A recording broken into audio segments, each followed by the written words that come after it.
Princípios Fundamentais da Administração Federal, um guia para a eficiência administrativa. O Decreto-Lei nº 200, de 1967, estabelece os princípios fundamentais que devem guiar a organização e o funcionamento da administração federal. Entre esses princípios, destacam-se o planejamento, a coordenação, a descentralização, a delegação de competência e o controle. Esses princípios são essenciais para garantir a eficiência, a eficácia e a efetividade das atividades administrativas.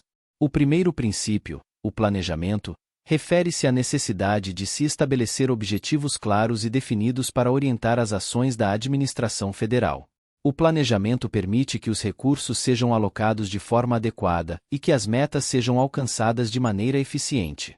Um exemplo de aplicação desse princípio é a elaboração de um plano estratégico para orientar as atividades de um órgão federal ao longo de um determinado período.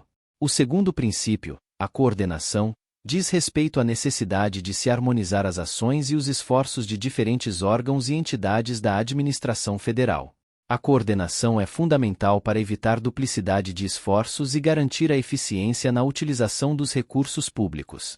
Um exemplo de aplicação desse princípio é a realização de reuniões entre os gestores de diferentes órgãos para alinhar estratégias e compartilhar informações. O terceiro princípio, a descentralização, refere-se à necessidade de se delegar competências e responsabilidades para os órgãos e entidades da administração federal. A descentralização permite que as decisões sejam tomadas mais próximo da realidade local e que os serviços sejam prestados de forma mais eficiente. Um exemplo de aplicação desse princípio é a transferência de recursos para os estados e municípios para a execução de programas e projetos de interesse local.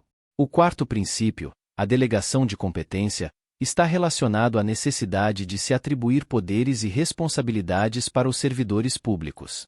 A delegação de competência permite que as decisões sejam tomadas de forma mais rápida e eficiente, de acordo com os princípios da hierarquia e da especialização. Um exemplo de aplicação desse princípio é a designação de um servidor para representar um órgão ou entidade em determinada situação.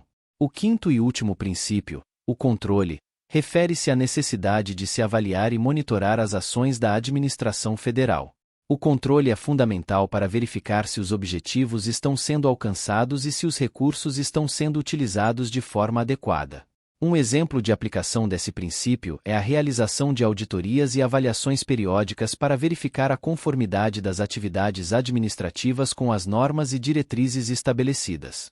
Em suma, os princípios fundamentais estabelecidos pelo Decreto-Lei nº 200, de 1967, são essenciais para garantir a eficiência, a eficácia e a efetividade da administração federal.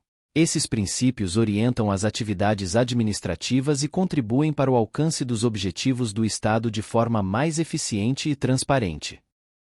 Muito obrigado! E não se esqueça de curtir o vídeo, se inscrever em nosso canal e compartilhar o vídeo com amigos e familiares para aumentar essa rede do bem. Ative o sininho também para receber todas as notificações dos novos vídeos. Até mais!